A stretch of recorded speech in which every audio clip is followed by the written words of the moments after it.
Okay, pack your knives. We got quite the megapod here. We got lots of exciting things to announce and to talk about. And as you know, it's Tom here, but we've got some new guests with us this season. Very excited to announce and kind of reiterate that Sara Bradley is going to be our guest co-host this season. She's going to be running the show with me for the recaps, which we do every week here at Pack Your Knives. And I'm very, very excited. Sara, I know it's been a couple months since we taped some things, but the cast reveal was yesterday. How excited are you to get things going here? Man, as somebody who's watched since the beginning, like I needed some Top Chef in my life. Like it's cold here in Paducah. I needed it. It's like ice stove everywhere. It's like a little ray of sunshine. And the trailer was packed. Like it was good. It was good. Really good trailer. And we're going to break it all down here, Sara, with our contributors over at Pack Your Knives, Carly Levitz and Kendra McClanahan. Kendra, you might not know Kendra from last year, but that's because she was doing Find Top Chef, which is an amazing, amazing website. And we're collaborating with Kendra this year on some fantasy stuff, power rankings, and her website is outstanding. Carly, welcome to the show. And Kendra, welcome to the program. Thank you. Like Sara, I'm just like raring to go now that we have information on the chefs. I'm so excited. Yeah, same here. Very excited to be here. And we have been talking about this for months. So excited to kind of finally be at this moment where we can just get things moving. Yeah. Can Carly, you and Kendra, can you explain to Sara and I and to the audience what we can expect this year? Because you guys are putting your brains together to do some fantasy and power ranking stuff. So Carly, can you explain kind of what you're envisioning this year and how excited we are to have this? Because it's kind of been the works for years, is talking about instead of talking about our fantasy teams, why don't we actually like build something? And that's where Kendra comes in and you guys are putting this thing together.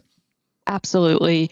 I think what really struck me is just the idea of community, and that Pack Your Knives is a place where we all talk about the things that we love, which is Top Chef and cooking and food.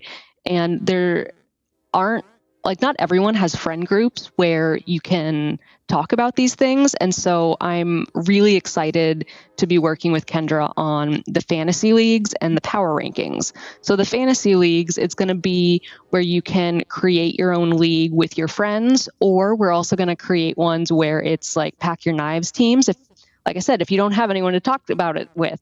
And so that way everyone can participate. And that's going to be like, you choose your team. Who is it going to be? And in each league, you can decide how many people you want. So like Tom and Sara, y'all have got to split the cast in two.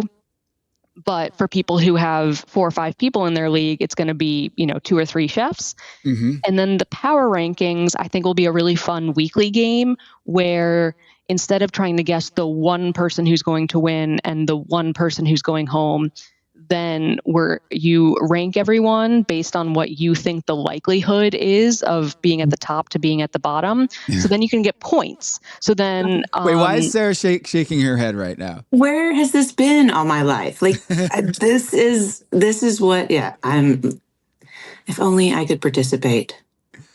Well, fun fact, you could. Oh. So as long as you don't... So we'll have it be so that for like the power rankings, it'll... everyone will have a week to do it, and it'll lock when the episode airs, because y'all get the episode earlier, like just honor code, lock it the day before.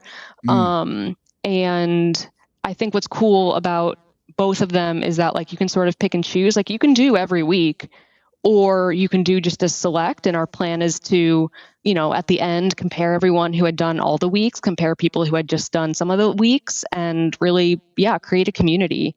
And Kendra is really building it out on the site. And I'm just very, very happy to be working with her on this. Kendra, what would you add? Yeah, it's fun to be able to bring this to a larger group. So we do a fantasy league with our friends as well. And so I had thought like, well, what if I built just like a little app for us to do our own fantasy league, which would be a lot of work to just do for a small group. So it's really nice to be able to bring that to a larger community, and for you all to be excited too, because I know when we were brainstorming this, we were initially just thinking about the fantasy league. And then as Carly mentioned, we started thinking about how could we build more engagement week to week where users or people are sort of interacting with each other and having a way to be engaged each week, instead of if your chefs go home the first few weeks of your fantasy league, you're a little bit less engaged later on. So how do we kind of continue to drive that engagement? Yeah, it's so exciting. And I feel like when we look at every year in Top Chef, we're always excited to basically peg where we think the chefs are going to go and who's the best and who's, I always had my fantasy team going against Kevin and last year and Eric, and I can't wait to do this with Sara. The community aspect is really cool. I know, Sara, I feel like you used to go into Reddit when you were on the show. Like you used to go in there, and the community aspect and seeing what people think of the show, you were very game for that, right? Absolutely. I mean, I wasn't even like hiding it. I think years ago when I first started it, I was like, I'm going to change my name to like Chef Sara Bradley. And one of the moderators was like, we don't believe you. And so I took a picture of myself like holding like Chef Sara Bradley and sent it to them. And they were like, okay, that's her. And then they like, they kept blocking me for stuff. And I was like, no, it's really me. Yeah, because you got to defend yourself, but you also got to like defend other people. And I love to talk shit too. So, there's a balance. Yeah, there's a balance.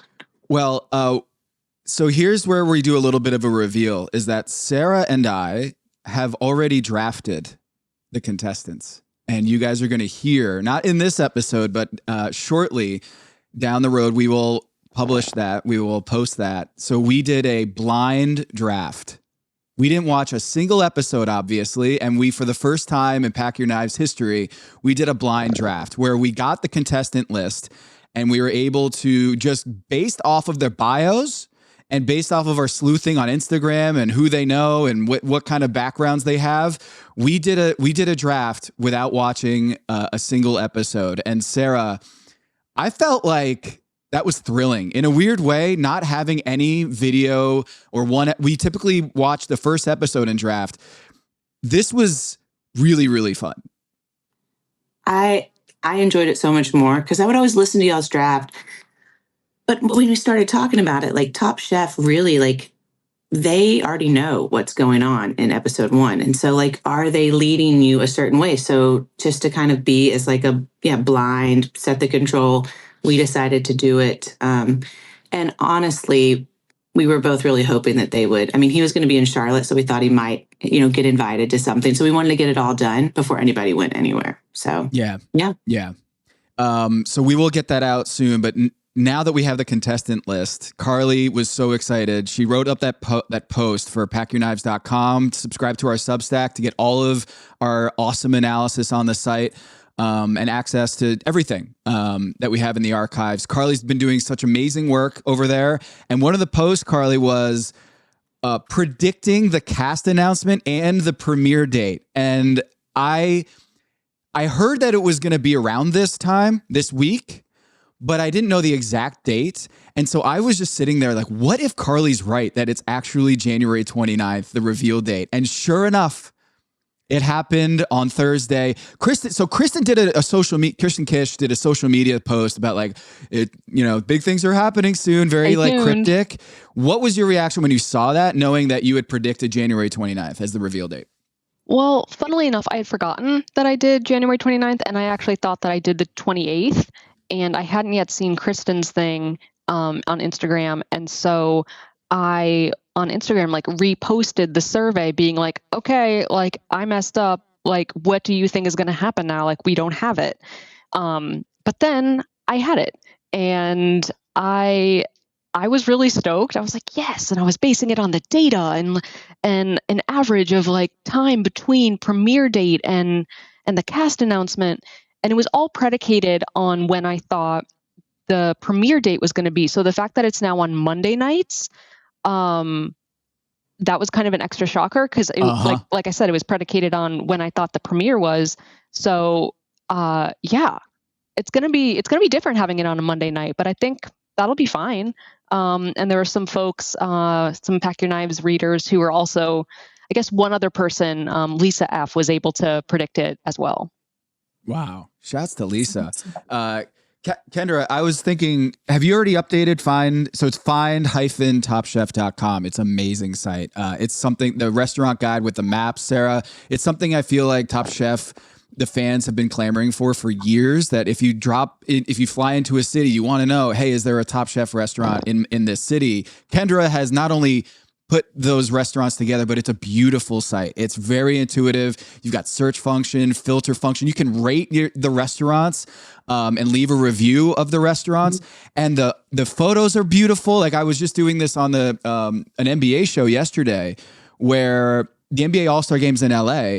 And my co-host was like, Tom, do you have any restaurant recommendations in LA? And I said, well, I'm going to go and look up the restaurants in Top Chef world in LA. And I used find-topchef.com, and it was great. The Girl and the Goat, Stephanie Izar's restaurant, made a big plug for that, as well as Lady Hawk, which is Charbel's restaurant. And you can do all of those things over at find-topchef.com. And now that we have the contestant list, do you have a lot of work in front of you, Kendra, to add that to this site?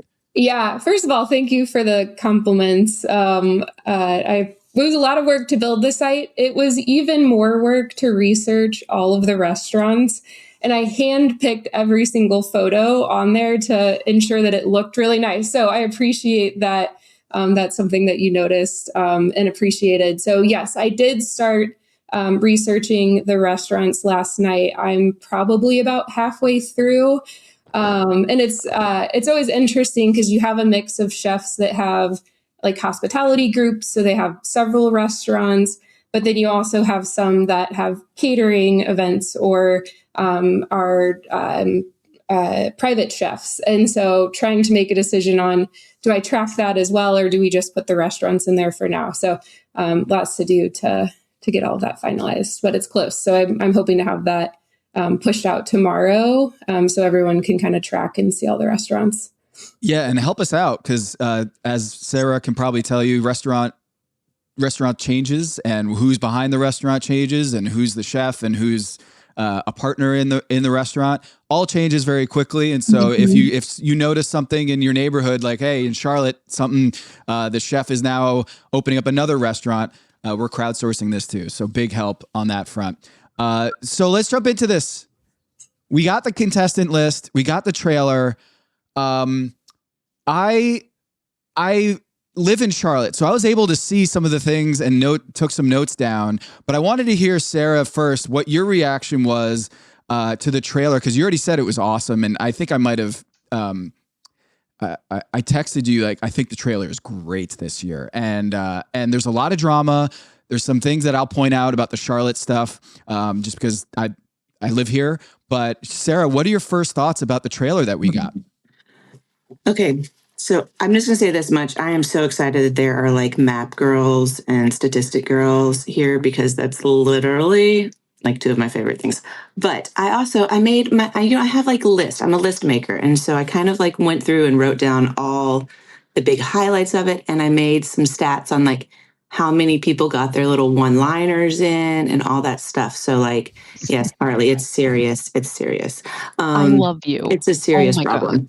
So, I like went through, and I just think that it's so much fun, because like I remember being there, and I remember when the trailer came out and you were so excited to see it. So I think when I watch it, I connect with like the new chefs, like I know what it's like. It's like an emotional thing when you see it. Yeah, it's emotional. And there's some big stuff on there. And we see some crying, we see some injuries. We see like into some of the challenges. So yeah, I thought it was great. Yeah, the twins. Okay, so that's big. There's twins on the show. As our resident identical twin here, Carly, that wasn't the only reveal in terms of the contestants, but the twins aspect, that's the first time that's happened on Top Chef, I want to say. Is that siblings? Have siblings been on the show? I don't know. I mean, Voltaggio's. Voltaggio's, of course. That's a dumb. Yep. Way to go, Tom. Season 6. No, I mean, I think that's I'm personally really excited just because I know what it's like to be in similar spaces with your twin, and the sense of competition, love, trying to define yourself as an individual in relation to the other person, against the other person. And, when I was reading the bios, really, they listed Brandon first and then Jonathan. And in Jonathan's bio, they talked about Brandon, like they named him, but they didn't do that in Brandon's. They didn't name Jonathan. Yeah. And so to me, I'm like, they're already doing some of that defining for us. So I'm just personally very interested in watching that dynamic. Yeah. Yeah. Kendra, what about geographically, anything stand out to you as someone who's built out the maps? Is there anything that jumps out to you about the contestant list? Yeah, so far, it's sort of all over. I did find it interesting. I don't know how often we've had chefs from Montana. First time. First time? Wow. Yeah, so I did notice that there's a chef from Montana and the food looks excellent. So very excited to see them. And I was curious, Tom, I know there's some locals in this season, or Durham plus Charlotte. So are those contestants that you're familiar with? Yeah. Brittany Cochran is the one from Stagione here in town. It's just down the street from me. And I've actually met her before this whole Top Chef thing happened, where it's coming to Charlotte. Stagione is this Italian joint. It's one of my favorite restaurants in town. Actually, when we moved to Charlotte, we had friends in town and they took us, actually Kristen Weil, who's unpretentiousPalate.com. She recommended me go to Stagione, and that's the first restaurant in Charlotte I went to when we moved here. And what's cool about that place is they have, like Freight House at Sarah's restaurant in Paducah, they have this like seating right on the kitchen. So you can talk to the chefs and get to watch them cook and prep and everything. And they have that at Stagione. So Brittany was working the line and cooking, and I got to talk to her, meet her. And as, a Top Chef fanatic, no way did I ever think that the chef that I was talking to that day was going to be on Top Chef. So she has, interestingly, she's the executive chef at Stagione. And when I broke down the Instagram following for all of the chefs, Brittany has the least following of all of the chefs in the competition, but she's also the Charlotte representative. So there's a lot on her shoulders. Like this is a big moment for her. And I love that she's on the show. There's a lot of chefs in Charlotte that are talented, and she's right at the top of that list. So I'm excited that she made it onto Top Chef. And also the Durham, I think Oscar Diaz is Savannah in the Savannah trio. They're I think they've worked together before. I want to clarify. I want to look this up again, but I know that they're in the same city, and he's got multiple restaurants. And although Durham is like 3 hours down the road from here in Charlotte, we're all kind of in the same area. When people think of the Research Triangle, they think of Charlotte, even though it's not technically in the Research Triangle, but it is kind of nearby. So we rep Raleigh for sure. Yeah, Raleigh, Durham area. So that's really cool.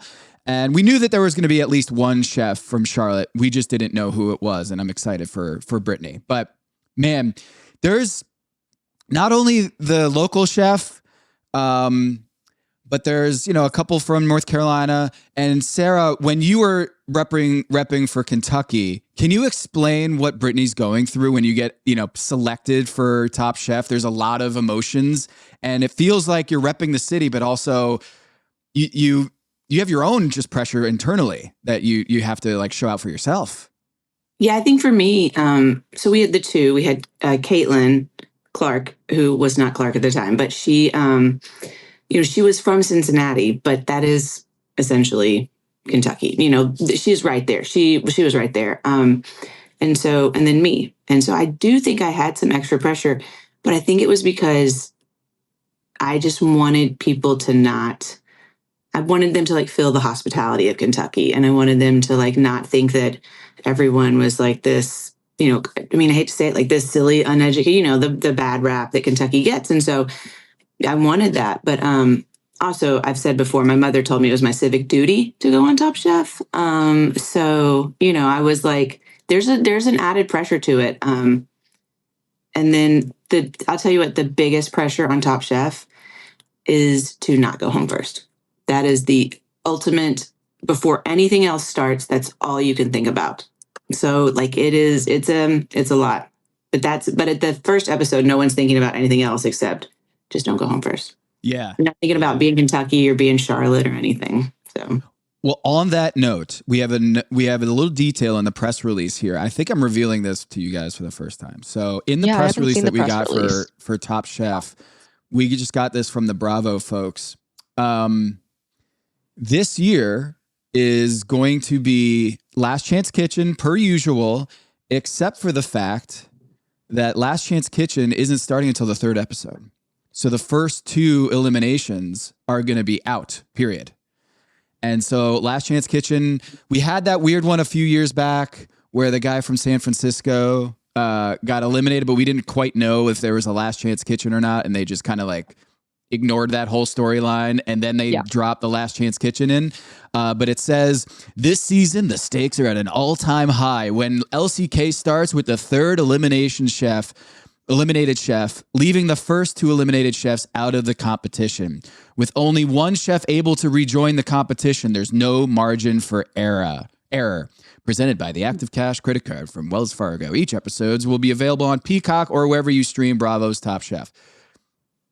Okay, anything there that you guys want to talk about? Only one chance back in. For a long time, it's been sort of two cycles of Last Chance Kitchen. This is different.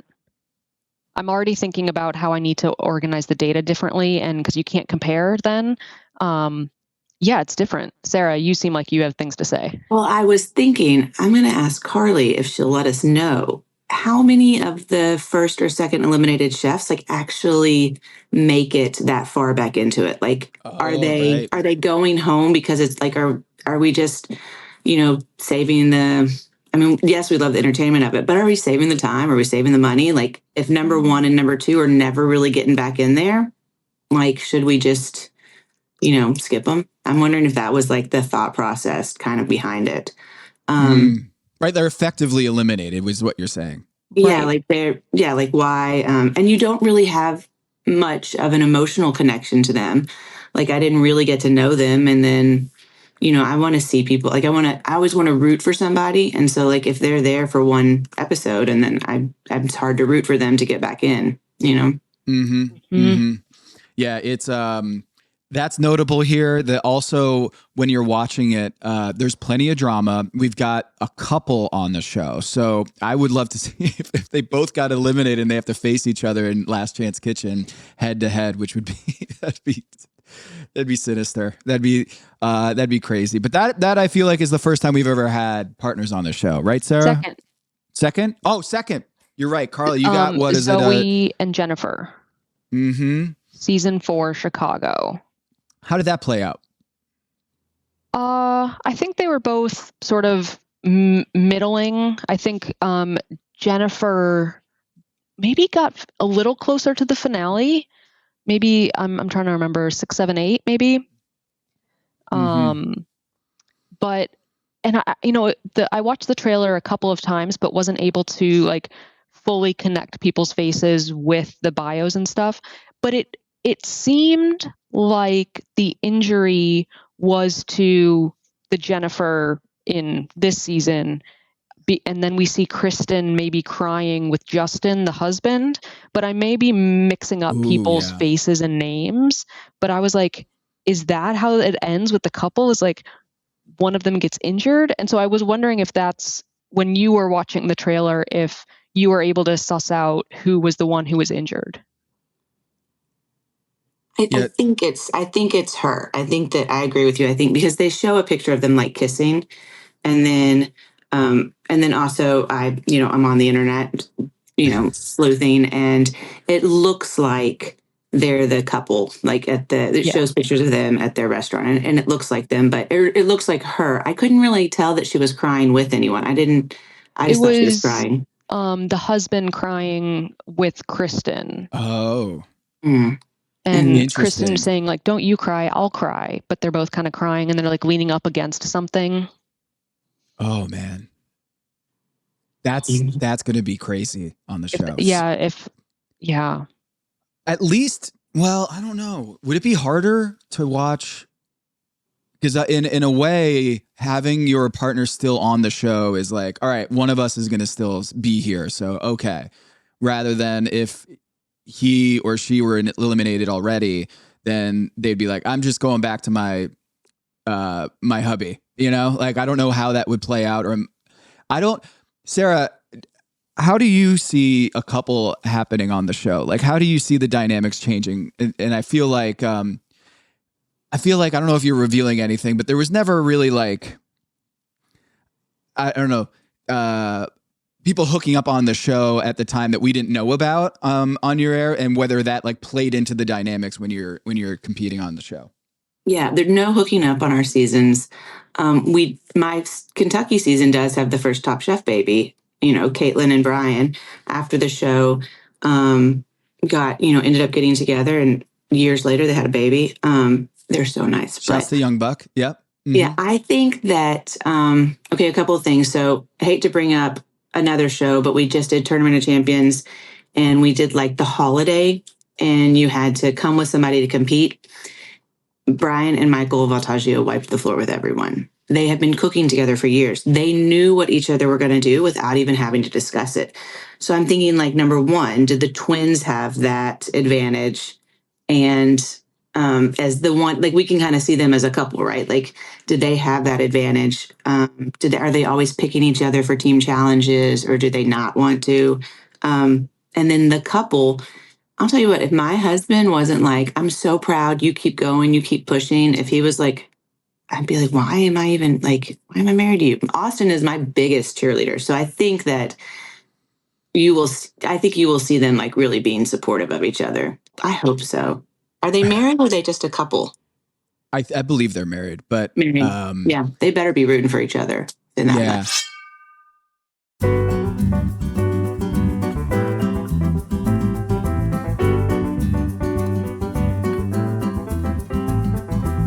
Well, Carly, I feel like you and I have some unique insights into that dynamic, because I was never in the same class in school with my twin sister. Oh, okay. Because just the competition, it was too competitive. It would be just too much of a dynamic that would disrupt the classroom if we were in the same classroom with each other. And that, I think, was like a general rule at our school growing up, is that twins weren't allowed in the same classroom. They just kept them separated. So it wasn't that competitive, or just, I don't know. It was oftentimes in my childhood, we would be very, very competitive and wanting to beat each other in whatever competition, if it was academics or if it was even attention from mom and dad, And so in this competition, I think it could go one or two ways, right? Carly, is like, you can push each other to greatness, or you can be in your own head about, oh, Brandon is doing really well, or I need to really beat him because I'm just innately competitive with my brother.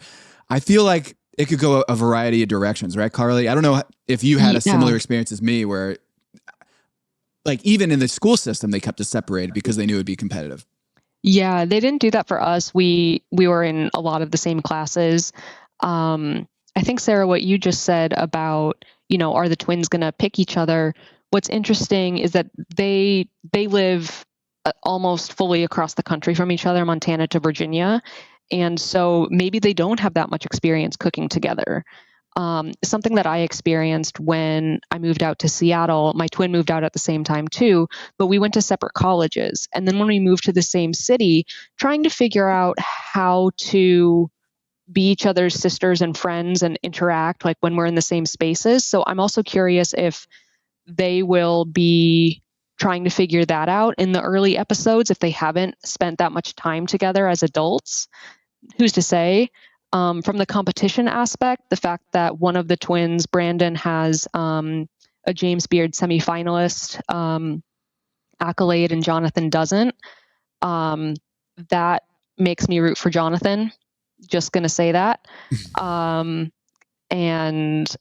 I'm hoping that we're able to see them as distinct chefs because, reading through their bios, they do seem different in terms of their style. And so that's what I'm hoping. Like, yes, I'm like pushing the twin angle because that's how I feel connected to them.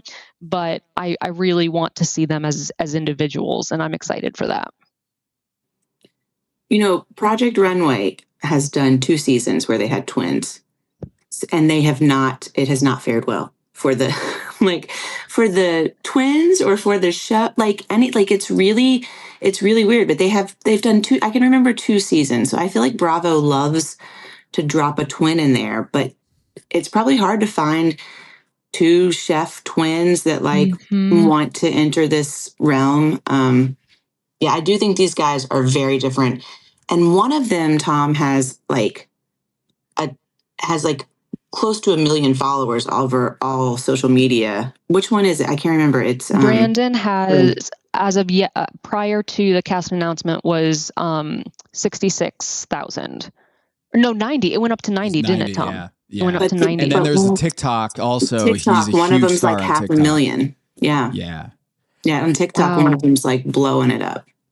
Yeah, and he's a huge outlier in this season. Is that he's got Absolutely. a ton of followers on social media. So like where Brittany's over at like 500, and she's having this big step into the limelight publicly. He's been out here like on camera for a very long time and has a huge following. Kendra, you were. What are there other shows, reality shows that you watch, whether it's Twin Dynamics and Project Runway and stuff, that you have any sort of insights here on that? Yeah, I was actually going to call out the Project Runway season. I think it was last season, had 2 twin brothers. And it's interesting. It was actually a different angle than the 2 you mentioned, where they were constantly helping one another. And it was sort of at the detriment of each of them. And so I think that could be an angle too, where there maybe want to make sure the other is successful as well. And maybe there might be times where they aren't paying as much attention to maybe their own dishes while throughout the competition too. So that would be interesting to see if kind of how all of that ends up playing out. Alliances. Does that happen a lot, Sarah? Alliances on the show? Absolutely. I mean, Kelsey and I had one. We were like, let's just get each other to the end and then see where it goes from there. Like we talked about it. Yes, but we would taste each other's food and be like, oh, this needs more of this. And you trusted that person, you trusted it. So I do think it is a benefit to have somebody there that you fully trust. And when you look around, you're kind of done. You got an extra second. You kind of know who you want to. I mean, I wouldn't say it was an alliance. It was an alliance. Yeah. Well, who am I kidding? We were like, let's go to the end. But I don't know. I mean, that's the thing. Like, if your husband's over there and you see him like helping somebody else out, like later on, you're going to be pissed. You're going to be mad if he's like not helping you. So it probably is one of those things.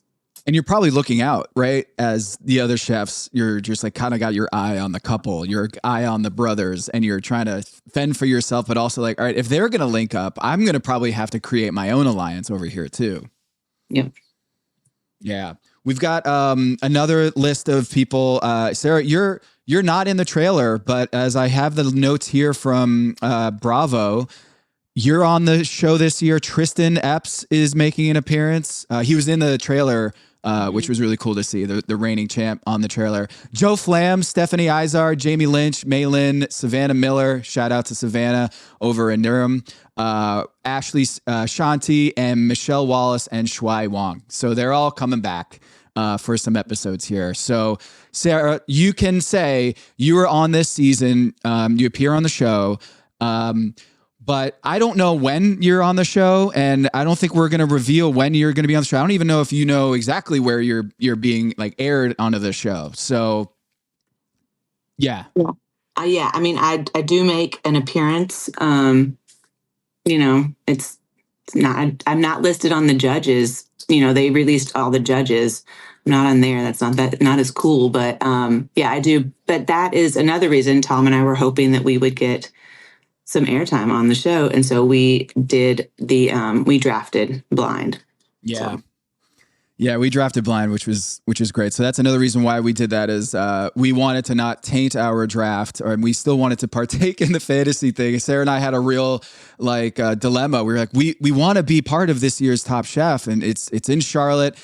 Sarah went to culinary school here in Charlotte, and we both really wanted to be a part of this, but we also really wanted to respect the integrity of our fantasy leagues because that's a big part of what we do here on Pack Your Knives. So we were able to do that. And let's also talk about the Charlotte as a hub city. Charlotte is the hub city this year. The Whitewater Center is where the U.S. National Whitewater Center is where you're seeing like those water tubing, the rapids that they're filming there. The U.S. Whitewater Center is here in Charlotte. Okay, that's where all of the whitewater teams, Olympic teams, train. And so it is a beautiful place. Like when you see the zip lining in the trailer, like overhead, that's at the Whitewater Center. So I'm super psyched that they're going to spotlight the Whitewater Center. They've got, we take the kids there all the time. They've got great ropes courses, zip lines. They have a 100-foot drop that my daughter, Madeline, she did when she was like 6 years old. She was like, I want to do that. And you get hooked onto this like cable and you just walk the plank and it's wild. And so Whitewater Center is going to be on this season, which is great. Carolina Reapers. Have you guys ever had a Reaper or had that in your food before? I haven't. But quick question about the rafting, the Whitewater Center. Okay, in the trailer we saw them actually rafting. Do we think that it's some sort of race to ingredients? Do we think that it's some sort of part of getting an advantage, or is it they're having a fun day before a challenge gets dropped on them? Okay, I'm going to ask my culinary producer here of Top Chef, Sara Bradley. Do you think that's a good idea or a bad idea to do a rafting race? Yeah, everybody loves a race, right? I think so. I'm going to say really quick. So Tom and I did tape a lot of episodes, not a lot. We've got some content coming for you guys. So we pre-drafted. We also pre-picked and made guesses about. We have an episode where we guess what the challenges are going to be. Yeah. We did that before any challenges took place in Charlotte. Like we wanted to try to guess what they were. I don't think we had this one. I don't think we did a Whitewater. No, we didn't. No. I had no, but I think it's a good thing. Yes, I love it. You don't want to be the person on the team stuck with like the guy who, is afraid of water though. But it could very much happen. I love the idea of like having to race down and get your stuff, or maybe, somebody's got to jump out and grab, the way the Whitewater Center rapids work is like you have a group, right? And there's a leader. Usually there's a leader who actually knows what they're doing. They work for the Whitewater Center, and then they guide you through kind of like at a ride at Disney World, right? And so they guide you through the path. And so I wonder if they can't do a race like that because it's actually like up to a non-contestant to guide you down the rapids. But maybe with some training, hey, maybe they do a crash course. It feels like they are going to be able to maybe do some sort of race to the bottom of the rapids. And it's not natural, right? It's a man-made it's like a man-made river that they have so that they can pump the jets and have different type of speeds and energy going through so that when they're training, they have different levels of intensity. So there's that dynamic too. And you can absolutely fall out. What's that? Is this the mise en place challenge? Like they take you here and they drop you off and you have to like do your artichokes and then get back in, and then they take your crew over here and you have to like do something and then get back in. And then when you get to the very bottom, you have to like cook a dish with those things. I don't know. It could be a race. Could be. Oh, mise en place. We got to bring it back. We didn't have one last year, right? I don't think so. Race? No, we didn't. Yeah. I hate when they skip that one. That's the best one. To watch and to participate in, or just to watch? I dominated. So for us, that was like the lamb one. And I just like, it was like lamb and something else. I don't know. I was fast at it. But I loved that one. But yeah, I like to watch that. I think for me as a chef, it really, like, I can see what people's skill set is. Like it really showcases like what a skill set is. And for some reason, I'm always checking. I feel like the women are usually faster at that race. I'd love to That's know the Carly if that's Bat true or signal not. right there. Mm-hmm. Yeah. And it's because me as a chef, I was never going to be able to pick up a box as easily as the dudes. And so I was like, I'll just let them pick up the boxes and I'll just be way faster. Like that was my kind of mentality. So yeah, I'm always like, I love that. I love that challenge. The Reaper stuff. Okay. I think I predicted this. I want to say I did, but I don't know for sure. I have to go back and listen. But the world's hottest pepper is here in the Charlotte area. It's called Carolina Reaper, and Pepper X is all from the same place at Pucker Butt in Fort Mill, South Carolina. So Charlotte, for those who don't know, on the map, it is on the border of South Carolina. So I can drive from my house 15 minutes south and be in a different state. And so Fort Mill, South Carolina is right on the border, and Pucker Butt, Ed Curry is his name, Smoking Ed Curry, as he's called in the biz. He is on Hot Ones all the time because he is engineered in a lab the hottest pepper in the world, and the Carolina Reaper has this like devil tail on it, which is kind of crazy. That he's engineered a pepper naturally, grown it, and genetically formulated like a mad scientist, the hottest pepper in the world. And he's even done it. He's bested himself on a Pepper X. And I think it has the Guinness Book of World Records for the world's hottest pepper. And it's right in our backyard here, 20 minutes away. So I was excited to see that he's part of the show. They name dropped him in the press release. So Ed Curry is going to be on the show. He has an amazing story. And he's on Hot Ones all the time. And so it's always cool to see him get shout outs. But it is way too fucking hot. I'm just going to say, sorry for cussing for those. Reapers, I ate a whole Reaper, a dried Reaper for charity. And you can watch it. It's on YouTube. It's Dan Lebitard's 24-hour show marathon when Metalark Media started their show, their company. We did a 24-hour marathon of content. And part of that, I said, I'm going to raise money for ALS. And if we hit $44,444 dollars raised in the next hour, I will eat a Carolina Reaper live on air. And people raised so much money. And I was like, no. So we raised like over $100,000 and it was great, but I had to do the payoff. And I couldn't, it took my breath away. Like I couldn't breathe. I couldn't speak. My voice was gone instantly. And so when I'm seeing these chefs in the trailer eat a Carolina Reaper or like trying to taste it, I can only imagine how painful that was. And Sara, even if you're a chef, right? You can hate spicy foods and just be like, nah, I'm out on that. It doesn't have to be in everyone's repertoire, does it? Like, I feel like that is something like okra for Tom Colicchio or cilantro for some of us like me. I can imagine some chefs are like, I actually can't do hot foods. Like, I just don't have a taste for it. I mean, I like spicy food, but I don't want it to be like so hot that it can't build to like having a little more heat.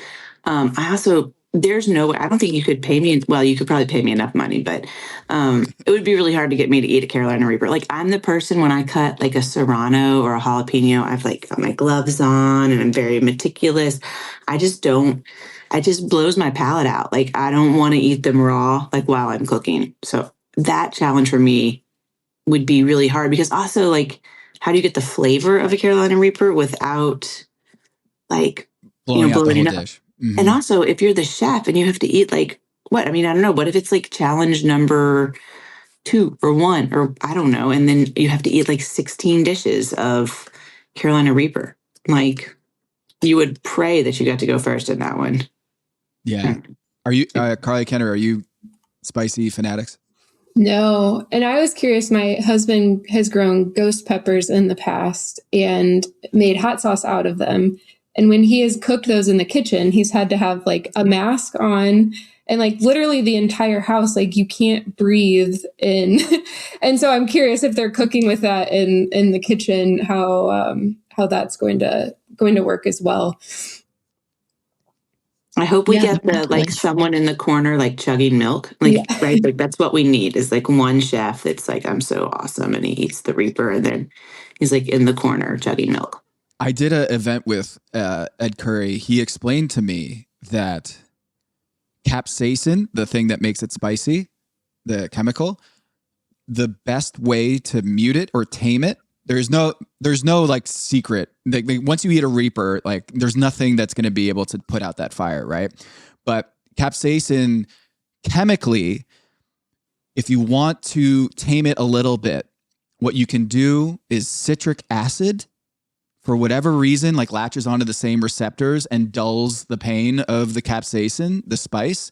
And so if you take like a lemon wedge or a lime wedge, and you just like after you take a tequila shot at the bar and you take a swig of the lime wedge, you bite into a lime, that will also help when it comes to having a really spicy food, which is why like ceviche, when you have a ceviche and there's a spiciness to it, it also is cut by that citric acid in there too, if you have some lime juice or lemon juice. So just a little bit of scientific background on that. It doesn't. I chugged a bottle of lemon juice on air, like a lemonade, and it didn't help much at all. But apparently, milk and ice cream, while I think it's more placebo effect than it is actually chemically doing anything there. I mean, when you watch Hot Ones, they're always eating ice cream to try to like lower the temperature on that. And I think it is soothing, like texture wise, it's soothing. But I think oftentimes it backfires for whatever reason. Milk or dairy might actually backfire on that. So just a word to the wise out there is maybe try some lime. Kids. What's that? It's Sour Patch Kids. Yeah, that's what's on the outside is like citric acid. Like you can use it in the kitchen to like, we put a little pinch in it when we do artichokes to keep the artichokes from oxidizing, you know, like you can put a little pinch of it in your guacamole. It's not like a weird, you know, ingredient that's chemically produced. It's like you're taking, you know, the citric acid, you're pulling it out. It's like a natural chemical that exists. But yeah, just like a little pinch, it keeps stuff from oxidizing. But Sour Patch Kids, that's what makes it, or like Warheads, that's what it is that makes that thing. So I'm like thinking, we always have sour candy at the restaurant. Next time I'm going to pop some in and see if it works. Sarah, what's on your list? What's next on your list that you want to discuss? Okay, so I loved, it was like the tiniest bit, but I love when they make them feed children. And I saw like, it was like, and liver mush. And then it cut to this little girl like eating and she was like, ugh. I love that for some reason that episode to me is always just like, it looked like a quick fire. But I just think that's always funny because you're going to get somebody over there who's like going to fancy pants it up. And this kid like just wants, you know, just actually doesn't want to eat the liver mush or whatever it is. So I'm excited to see that one. I always think it's kind of fun. It's just a good time. Yeah. It's like the monkfish of season 1. And that kid challenge, where it was Tiffany's team that like made it really fancy and like called it monkfish and just over explained, and the other team was just like, let's just crank this out. What do the kids want? I hadn't heard of liver mush, so I'm glad you brought that up, Sarah. I looked it up. In North Carolina, there is a law that regulates that liver mush has to be at least 30% pig liver. And I was like, oh, okay, so this is like, it's a food that people make and it's regulated. And then I was reading about it more, and it seems a lot like how I would use Spam, right? Like for breakfast, you cut it up, you fry it. I've never had a Spam sandwich, but I could imagine it because it also talked about that. And I was wondering if, Tom, as a North Carolinian, if you had liver mush. Yes, and it's delicious. It's one of those dishes that Charlotte kind of thinks about. What do we want to be our signature dish or our signature food here in Charlotte? But it's really, I think, more stolen from Appalachia. So like, I feel like that is more known for its liver mush, and Ashley Shanti's on the show on this season of Top Chef. And I think I even caught her at the trailer that Ashley was, when the snake thing happened. I think she was on the judges' table when that happened. And so, liver mush is a North Carolina thing. I didn't know about the 30% pig liver aspect of it. It feels like it's almost like bourbon, where it has to be 30% rye or whatever, corn, to be technically a bourbon, or whatever the math is on that, Sarah. I will never cook liver on national TV again, for one. Oh, right. Yeah, Yes. I Don't scooped that liver. remember. Oh, you don't remember? I served like raw liver in the finale Oh, and lost. They were like Padma, Tom, Gale. They were all like, Sarah, if you hadn't served the liver, you would have won. I was like, all right, cool. But of all the livers, pig liver is my least favorite. It always has this kind of like, I don't know, it's like not like the iron flavor that I love in liver, because I do love liver. I'm like a Southern Jewish girl. There's nothing better than like deep fried chicken livers. Yeah, so we'll have to get some liver mush. We're gonna find it and try it. There's liver mush. They did hoe cakes and collard greens. So there's going to be some North Carolina produce, and also the whole hog. There was made an appearance on the trailer. So North Carolina is famous for its barbecue, whole hog barbecue, and also there's Eastern versus Western. Lexington style barbecue, and so there's going to be a barbecue episode for sure. And in the press release, they said they're going to have the Monk family part of that. So Lexington barbecue in Lexington, North Carolina, which is just like an hour north of here. That's like the North Carolina joint, like North Carolina barbecue joint, Lexington barbecue. It is chopped. It's got some vinegar in it. Delicious. So the Monk family is going to be there. They're kind of an institution in Lexington, North Carolina. Sam Jones and Louis Donald. Louis Donald, Sweet Lou's here in Charlotte, is his barbecue restaurant. Very good. I love the pork skins, fried pork skins that he has there. Awesome food. More pulled pork is what you're thinking about with barbecue. North Carolina barbecue is not brisket like you have in Texas. It's not really known for its ribs. It's mostly known for its pulled pork, vinegar-based pulled pork. So excited to see that there's going to be some barbecue stuff on this season. We got Emerald Lagasse is on the show, which is also nice. And then what else? We saw the snake. Where are we on snakes? The panel. And I'm fine with snakes. They don't really scare me. They don't really, I'll hold one. I don't want to have them in my house, but they don't bother me. So you're Tom in this. Tom seemed to be totally chill about it. Like, all right, yeah, watch out for that snake over there. Whereas Kristen, are you, either of you, Carly and Kendra, are you like Kristen? You're like, I'm ejecting myself from this location. I would be a Kristen. And I saw, so she's on the Trader season right now with a guy from Love Island that has an Instagram full of snakes that he finds. So I saw that she tagged him in the Instagram post, and it was a black rat snake, which is harmless. So, but I would have been Kristen in that situation, no doubt. Yeah, I think that if someone were to tell me it was harmless, I think I could logic my way into being okay. No way. Yeah, rat snakes are totally. We had a rat snake in our front yard once, and they're long, they're big, they're black. They're like, you can't miss it once it goes across your front yard. It does not camouflage. It definitely makes itself known. But totally harmless. Like, my neighbor across the street was like, it's fine, just let it be. So I have actually in my basement, my cellar. It's an old house, and in the cellar it's like a dungeon. And I went down there like last week, and there was a snake skin that was like 5 feet long in my basement. Allison, my wife, was like, nope. I wish I never saw that. Never saw it. And I was like, I don't know. We're in the woods, so you're gonna have some snakes. Sorry. Yeah. Yeah. I don't think I would mind seeing the snake, but like if the skin was there and I was like, where is the snake? That would be, I wouldn't like that. Yeah. I want to touch on the whole hog really quick though. So I have cooked many a whole hog, and I have actually judged in barbecue competitions, whole hog competitions. A couple things. They were like, oh, we got to cook 130-pound whole hog. That's not a big boy. So that's not like a huge hog. And I saw some of them were skin side down, and it appears that maybe a few of them were skin side up. And there's really different, it's very different onto whether you go skin up or skin down. That's one of the things. And I feel like they probably also are going to put a lot of attention into the skin and trying to make this like really crispy skin.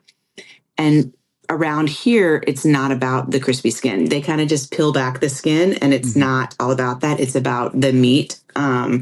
So I'm interested to see how that plays out to like Western Kentucky style whole hog.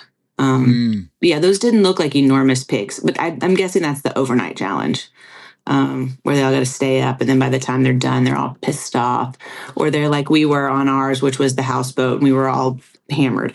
There's two ways that can go, So, but yeah, I think the whole hog for me, I'm really looking forward to that one. I think that will be a real show of what did you learn from the people in Lexington? Because they're going to give them a whole bunch of information. They're probably going to take them there and show them around. Like, what did you glean from that experience? And then how can you apply it? So I think that'll be a really cool episode.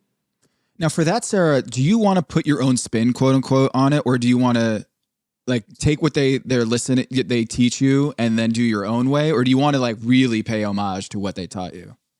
I wouldn't try to like alter the technique at all. I would be like asking a million questions, like, are you burning the, like, and also people like where we burn all the wood down to ember and then we put the ember in the pit. So we would never put what we call green wood because it gives this like kerosene, it gives this like weird kind of green flavor to the meat that I don't like. So everything gets burned to embers and then the embers go in and continue to slow smoke.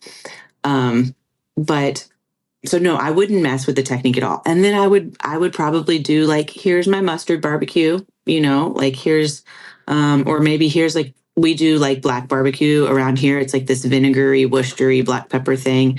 I would give mine, but I feel like this is one where I don't want to see like a Thai style whole pork barbecue, like whole pig. Maybe, I don't know, maybe it's good, but I probably wouldn't put a spin on it. I would stay true. Yeah. Or I might Jew it up. Let's be honest. Like who doesn't want to eat like a Jewish whole hog, right? Like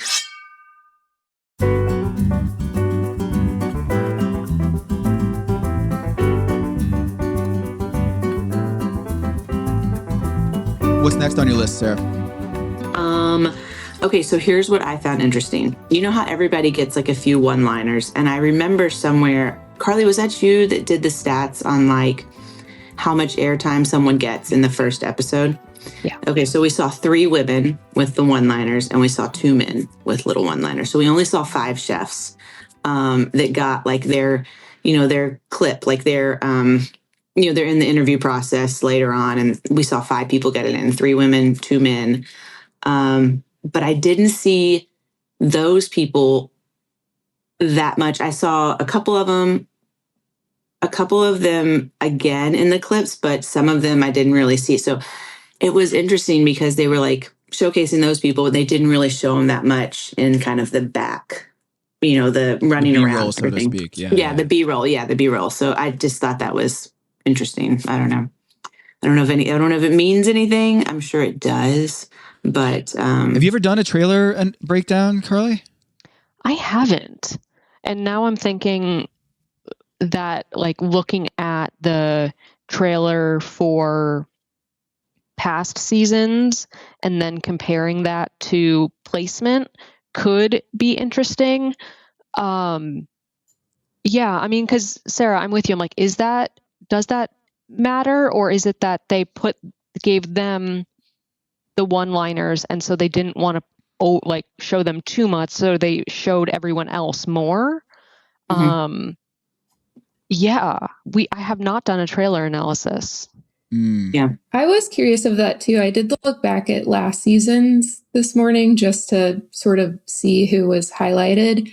And it was kind of all over the place. You had Katiana getting quite a bit of time, but then I think Tristan had 2 different areas in the trailer where one, he said he's there to win it. And then the other was when he was telling Vinny to cook his own food. But the others, like Schwei didn't show up much in the trailer at all, and Bailey wasn't in there much either. So it was interesting to see. You always wonder if they're trying to mislead you, or if it means anything, or if it's just the people with the best one-liners. Yeah. I feel like I think you're right, Kendra, is if they just had a banger of a line and the producer's like, we got to have that in the, like, what was it? I think Oscar said, was it Oscar who said, there's an old saying that in your life, you only YOLO once.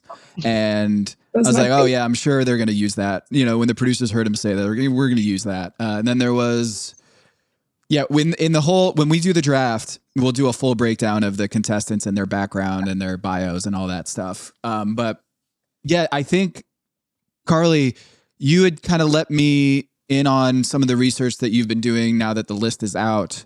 I think there's a big California story that you're tracking, right? Yeah. If you want to tease that, what you're working on.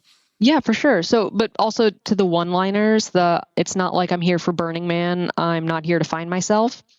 I think that was Rhoda and like stood out immediately. And I was like, dang, it's the new, I'm not here to make friends. So we've entered a new era where people are not finding themselves on reality TV. Yeah. So when I was looking at where all the contestants were from, I was kind of shocked to see there was only one person. Is that true? One person from California. And previously, especially in early days, the amount of chefs from California and New York was really high. And so there's only been 2 other seasons, I believe, with as low of a percentage of the cast being from California, being 18 and then 20, which of course, Sarah, makes so much sense because it's World All Stars. Yeah. And you have Amar in that case being the one person from California. And I think that over the years, the more recent years, Top Chef has done a really good job of increasing the regional diversity of chefs. Something that I looked at was then sort of comparing America's Culinary Cup cast to this. And what I think is cool in both cases, here we have our first Montana contestant and there they have a Wyoming contestant, but a lot of where they're drawing from is from California, New York, and Chicago. And, the sort of the profiles, the bios of those chefs are pretty different than the ones here on Top Chef. But for me, particularly as someone who grew up in Iowa, and then has now lived on both coasts, like I like seeing people from different areas. And I think that's one of the ways where Top Chef can really use its platform to showcase different types of people and different types of cuisine. California is one of the most diverse places in the US. So it's not like not having people from California. I don't know. Like, I think that it's just interesting that they can pull people from different areas as opposed to diversity within California. So I'm kind of excited about that. Carly, I love the correlation that you said, like early on in Top Chef, they were really pulling from like New York and like California. They were pulling from these big things. And this is the first season for Culinary Cup. So here we see that they're pulling from these big cities. I also think a big part of Culinary Cup was they wanted like Michelin Kitchen. They wanted James Beard stuff. If you plot, because I've done this, y'all, this is embarrassing, but if you take a map and you like plot every James Beard nominee for Best Chef over the past 10 years or so, and I did this whenever I got nominated last year, and I wanted to see how many places were represented as rural communities, you see very few rural nominations for James Beards. And so if you're looking for James Beard nominees or winners, then you've got to go to these bigger cities where you have a lot more nominees. And if you're looking for Michelin star, up until this year, I'm sure that when Padma taped this, they had not done all of these new markets that they hit, So if she wanted those people, she had to go to big cities. I will say the trailer for Top Chef absolutely blew the trailer for, I don't even know what the show is about. I mean, I'm going to watch it, Liz. I'm going to watch Culinary Cup, but I have no clue what it's about. Like Top Chef, like I'm pumped for it, Well, the Culinary Cup is it's purely like an Olympics. It seems like purely a competition that I don't see much story there. Whereas Top Chef, I think, is telling stories. It is telling stories through the chefs and through the food that they're cooking. And it seems like the Culinary Cup is that very thing. It's just like pure competition. And so I think that's one of my favorite things about Top Chef is that I learn about these chefs and they tell stories, and you see that story arc developing on air. And you can see that in the Top Chef trailer is that there's drama that is not gimmicky. It's just there's a lot of tension in Top Chef that isn't just about winning and losing. There's story, there's living quarters that you're seeing them cook and they interact in the stew room and hanging out. I just feel like there's a lot more texture there in the trailer for Top Chef, and I think part of the reason why you see that representation geographically is because they want to elevate those stories and have people learning from each other or have different perspectives on the show, because that also adds to, I think, the viewing experience. It's more entertaining to have people from different places arguing or debating or talking about foods and their certain perspectives. So I think that's part of what makes Top Chef so great, is pulling from all these different cultures and geographics.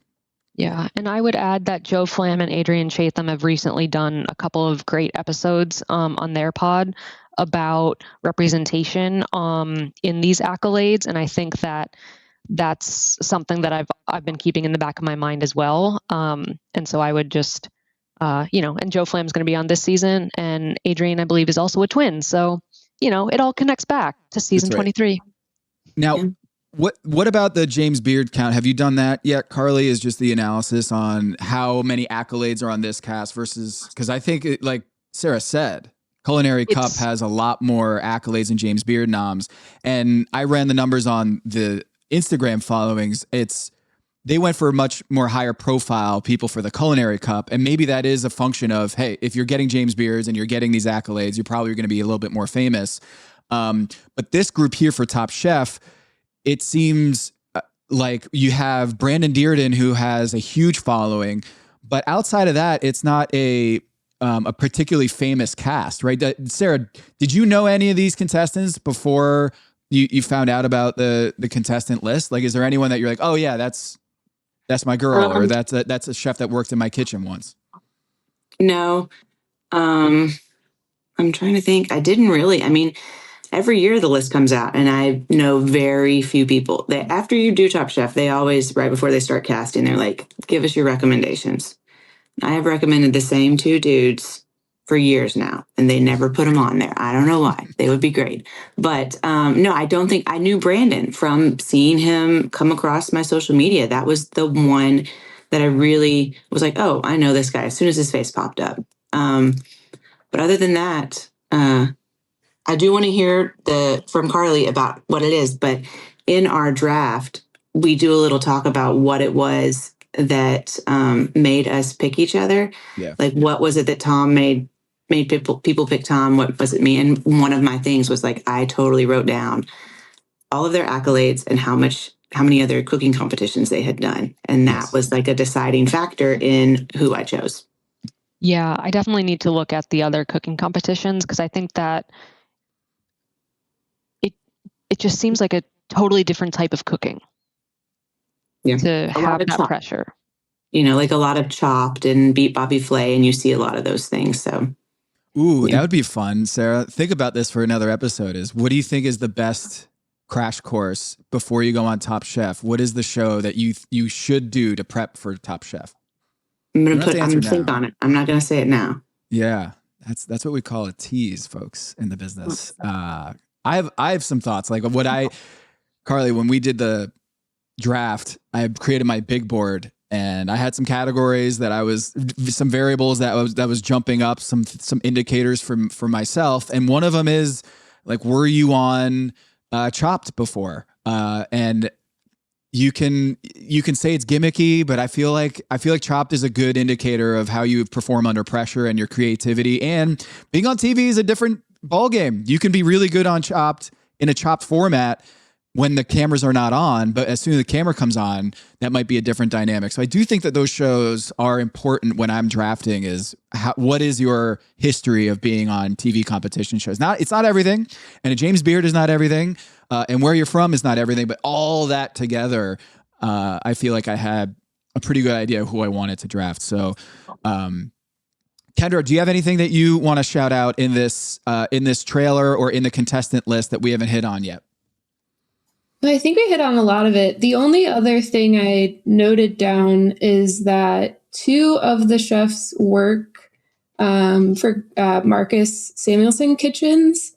So Anthony and Sherry. And I realized also Tristan had a tie back to Marcus from last season too. So I think that might be an interesting tie to keep track of. Yeah, we talk a lot about that in the draft. No, spoiler alert. I seem to put one of the chefs really high on my list because of that very factor. And I think it is recency bias for me, is Tristan last year won it. So if Tristan didn't win it last year, maybe I'd be not as confident in putting that person pretty high on the list. But that is also a tease. Carly, anything that you noticed in the trailer and in the list that you want to hit here? How many James Beards did we have? Only one nomination. Really? Two people with semifinalists. James Beard, though Oscar had that twice. And then there was Lawrence Louis has something, right? Is he Louis as a he's the only one with the nomination. And then Oscar Lawrence is Louis. Oscar is 2-time semifinalist, and then Brandon is also a semifinalist. okay. Rhoda worked in a place with Michelin recognition, so I don't know if that's the Bib Gourmand or what. So I consider that also in that category. Awesome. Anything else we want to hit before we go? This was great. Kendra, since we were talking about like where everybody's from, when you look at the map, where are the most Top Chef restaurants right now? Like what city can you go to and you're going to see the most Top Chef restaurants? Oh my gosh, putting me on the spot. Some of the big ones, like definitely LA has a large majority. New York, Chicago. So a lot of the big cities have a pretty good number, but I'll have to take note and look up. Yeah. There's I would love to know per capita what is the best Top Chef city to go visit. You know, that if it's a small city but it has a bunch of restaurants, that'd be really cool to look at. Because of course, if you're in New York or LA, you're gonna get some, just by sheer size of the city, you're gonna get some Top Chef restaurants. But I'd be curious to learn is there any city that's punching above its weight in that sense? I feel like you see a lot like in that like Tampa, Fort Lauderdale, Miami, that South kind Florida of like all the way corridor down. Like, I mean, you think about Jeremy Ford and he's got like, 3 or 4 restaurants. I can't remember. So I feel like you see a lot in that area, but then you got to go to Florida. So, Yeah. Yeah. We're in Top Chef Charlotte. And it's, as someone who lived in Miami and left Florida in 2016, I'm very happy to be here in Charlotte. Very happy for season 23. Shout out to Michael Jordan, season 23 in North Carolina. What else I had here before we go? I don't know the celebrities that they shout out. I might be just a dork, but some of the appearances of the guest judges and stuff, I didn't know. Is it the Hunting Wives or something like that? I don't know if there's... It's on my to watch list. Okay. Haven't seen it. Oh, the Hunting Wives. I watched it. It's like this. It's like a watch it. You can stream the whole thing in like, the amount of time. You need some wine, and it's definitely like, I don't know if this is going to be your favorite. I don't know if Hunting Wives is going to be your Southern Charm is what I was thinking of. Okay.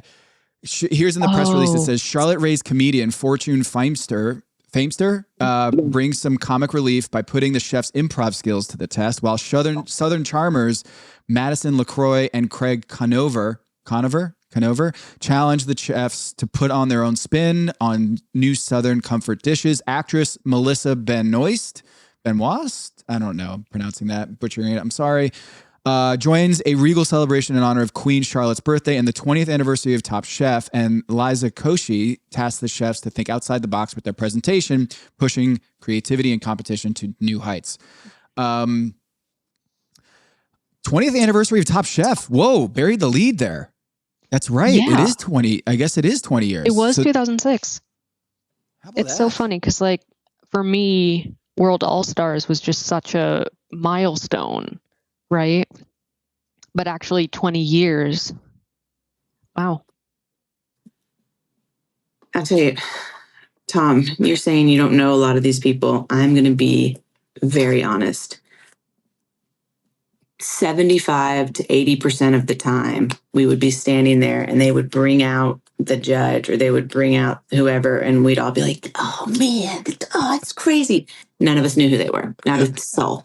It's like you knew who the big people were, and you know, like chefs' names, but you can't look at their face and be like, oh, I know that. Like that's not, it's not very, it doesn't happen. And a lot of them that come on are not, they're like very high acclaim, but they're not TV personalities. And so you don't really know them. But every time you're like, oh, that, yeah, what's up? Or just, oh my God, you have no clue.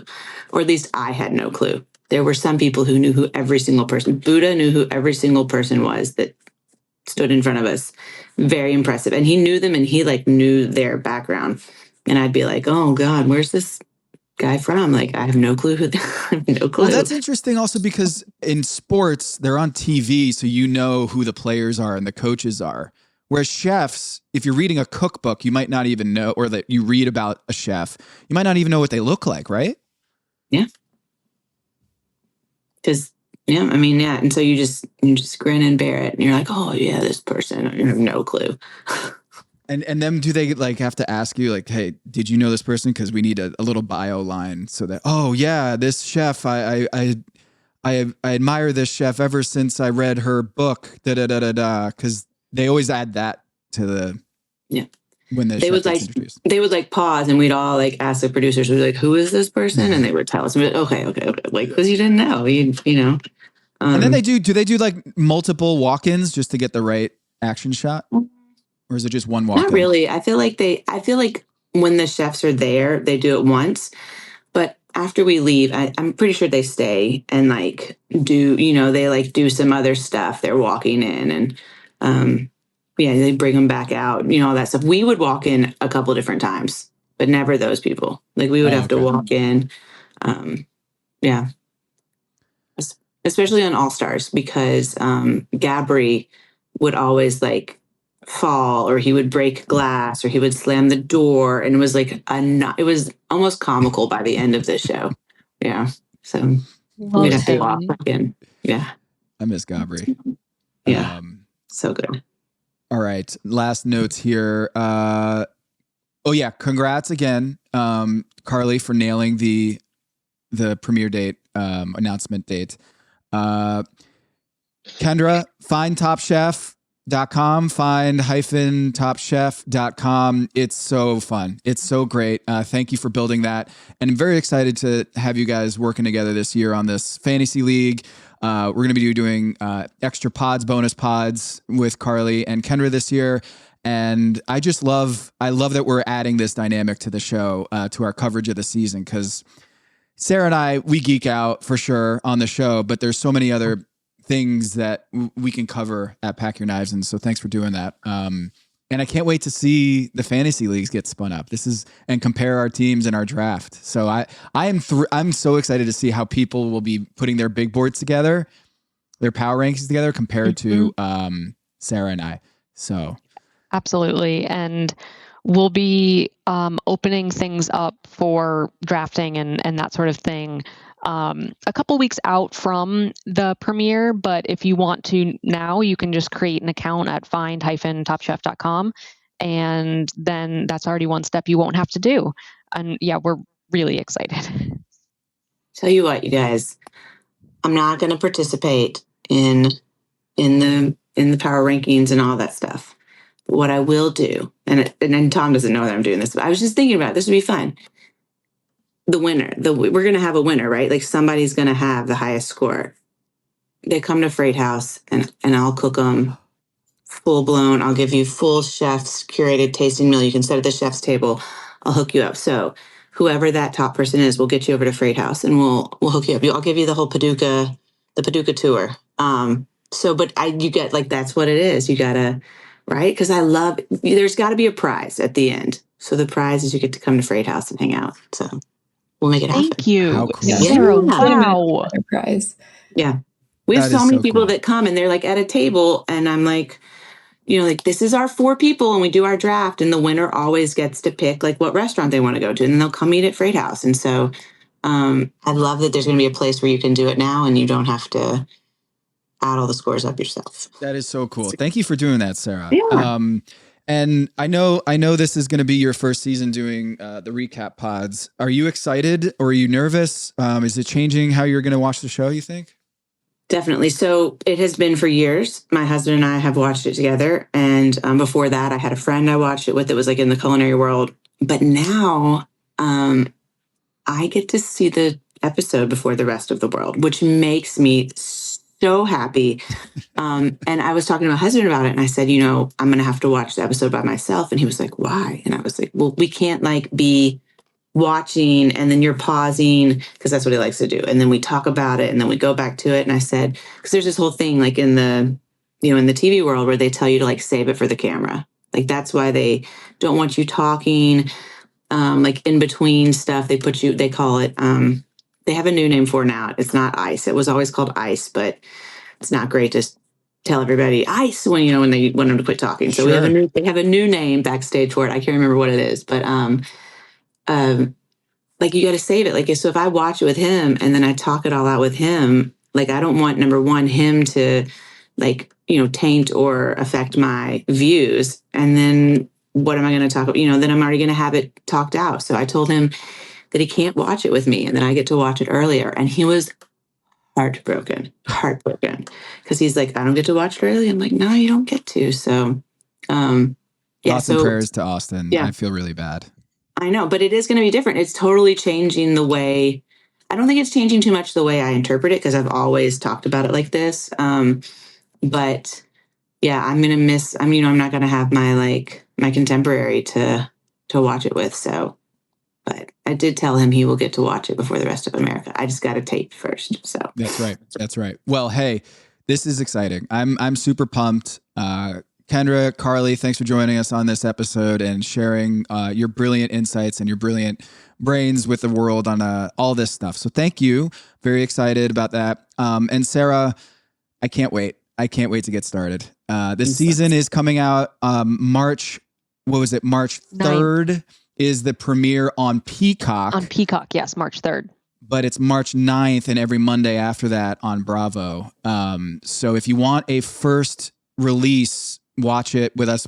Sara and I have to like figure out how we're going to do this, by the way, is when are we going to release our pod for the first episode? If it's not a hard release, it's a soft release. We'll figure that out. But that's March 3rd is when you can watch it first on Peacock and then on Bravo on March 9th and then Mondays thereafter. It's going to take some getting used to is that Top Chef is coming out on Mondays. And we didn't even really talk about that. But. I love it. I feel like it was such a smart move.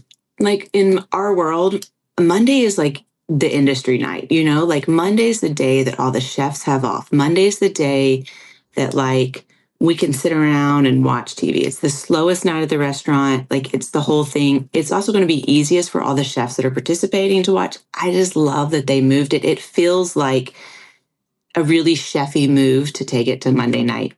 Like, that's when, and it felt really cool. I never even considered they have the James Beard Awards on a Monday. I think they're there Sunday or a Monday. They're not like on a Friday or Saturday. They're not asking chefs to leave. The parties start on Friday or Saturday. And I think the awards are either on a Sunday or a Monday. I think it's Sunday. That's because they know all the chefs are off on Monday so that they're not asking you to leave your restaurant prime time. You can drop in on Sunday, go to the awards, be home Monday and not miss any work. So I think it's a really smart move.